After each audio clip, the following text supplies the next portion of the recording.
ग्रहण करना है। और परमात्मा की पूजा में जब हम बैठते हैं तो परमात्मा से आंख बंद करके प्रातः काल के समय में व सायं काल के समय में सब ओर से अपने मन को पृथक करके लौकिक व्यवहार से अपने मन को हटाकर अपने मन को की क्षिप्त अवस्था, मूढ़ अवस्था, विक्षिप्त अवस्था को हटाकर एकाग्र अवस्था की ओर ले जाते हुए आगे निरुद्ध अवस्था की ओर भी जाना है, उसे अपना लक्ष्य बनाते हुए जब हम एकाग्र होकर के संध्या में बैठते हैं, परमात्मा की उपासना में बैठते हैं, तब हम भगवान से ही एक प्रश्न करते हैं कि हे परमेश्वर, आप हमारे पूज्य हैं और हम सब मनुष्य आपके पूजक हैं।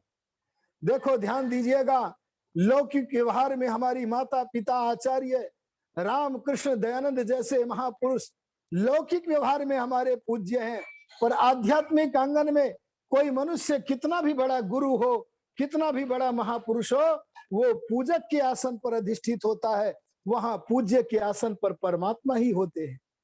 परमात्मा से हम पूछते हैं कि हे परमेश्वर, आपकी आवश्यकता क्या है, हमें बताओ। हे परमेश्वर, अगर आपको रसगुल्ला चाहिए तो हम आपकी सेवा में रसगुल्ला दें। कोई भाई बहन परमात्मा की पूजा में मिश्री चढ़ाते हैं, कोई परमात्मा की पूजा में परमात्मा को फल चढ़ाते हैं।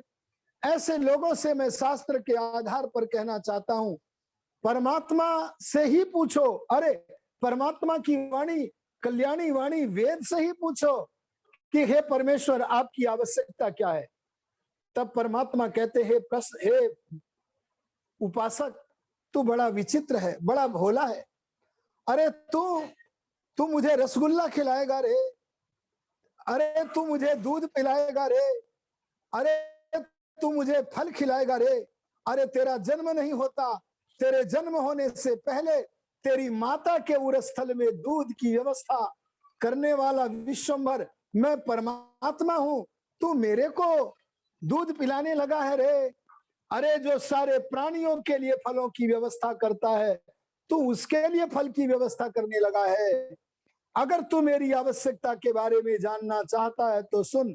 भगवान कहते हैं सुन, वेद का वाक्य ध्यान दे करके सुनना पड़ेगा।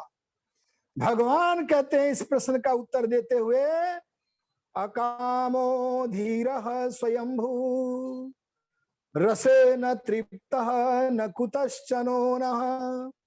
परमात्मा कहते हैं मेरी कोई कामना, अरे मेरी कोई आवश्यकता न कभी पहले थी, न आज है और न भविष्य में होगी। अर्थात जैसी आवश्यकता तुम्हारे सांसारिक पूज्यों की होती है, वैसी आवश्यकता मेरी कभी भी नहीं होती है, मेरी कोई आवश्यकता ही नहीं होती है। हम भगवान से जिज्ञासु बनकर एक बात जानना चाहते हैं। हमारे सामने जिज्ञास्य बात उपस्थित होती है कि हे परमेश्वर, कोई मनुष्य बड़ा बनता बनता चाहे राम बन जाए, कोई मनुष्य महापुरुष बनता बनता चाहे कृष्ण बन जाए, कपिल बन जाए, कणाद बन जाए, दयानंद बन जाए, कितना भी बड़ा महापुरुष बन जाए, लेकिन सबकी आवश्यकता होती है। हे प्रभु, आप हमें बताइए आपकी आवश्यकता क्यों नहीं है। तब परमात्मा उत्तर देते हैं, हमें शास्त्रों का स्वाध्याय करके इस उत्तर को ग्रहण करना चाहिए। परमात्मा उत्तर देते हैं, ये बताओ कि आवश्यकता प्राप्त की होती है कि अप्राप्त की।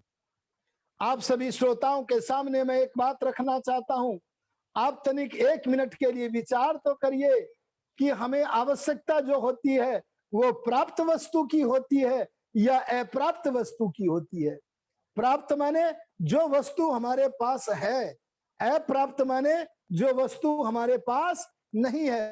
अर्थात हमें प्राप्त वस्तु की आवश्यकता होती है या अप्राप्त की होती है। सीधा सा उत्तर आपको देना पड़ेगा, अवश्य देना पड़ेगा कि हमें प्राप्त की आवश्यकता नहीं हो सकती, क्योंकि प्राप्त तो हमें मिला हुआ है, वो तो हमारे पास है। उसकी क्या आवश्यकता, हमें आवश्यकता सदा उस वस्तु की होती है जो हमें अप्राप्त है। जब ये उत्तर हमें मिलता है तब परमात्मा इस उत्तर के साथ हमें कहते हैं, ऐसी कोई वस्तु जो बिजनौर में हो, ऐसी कोई वस्तु जो ललितपुर में हो, ऐसी कोई वस्तु जो मेहरौनी में हो, अरे ऐसी कोई वस्तु जो भूमंडल पर हो, जो लोक लोकांतर में हो, लेकिन मेरे पास न हो, तो लाओ मुझे दो। ए आर्यो, ए सत्य सनातन वैदिक धर्म के पुजारियों, ए सनातनियों, में एक बात आपके सामने सनातन धर्म की रख रहा हूं, और वो ये रख रहा हूं कि जब आपके पास कोई ऐसी वस्तु हो जो आपकी जेब में हो, आपके घर में हो, लेकिन परमात्मा के पास न हो, तो उस वस्तु को देना। लेकिन क्या कभी ऐसा संभव है? एक सिद्धांत हमारे सामने है। सिद्धांत का मतलब होता है पूर्ण रूप से सिद्ध है, अंतिम रूप से सिद्ध है। ऐसी मान्यता का नाम सिद्धांत है। और वो सिद्धांत ये है कि जितने भी जड़ पदार्थ हैं, अरे जितने भी चेतन आत्मा है, उन सबके भीतर भी बाहर भी सर्वव्यापक परमात्मा है।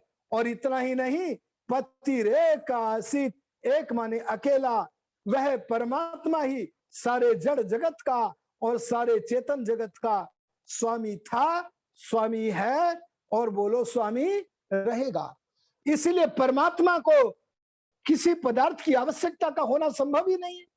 और जब ये नियम हमें पता लगा, जब ये सिद्धांत हमें पता लगा कि संसार के लोगों को सब कुछ प्राप्त नहीं है, इसलिए जो उन्हें अप्राप्त है वह उन्हें देकर उनकी पूजा करते हैं, वैसे परमात्मा नहीं है, उसे सब पदार्थ प्राप्त है, इसलिए उसकी पूजा का लक्षण केवल लेना है।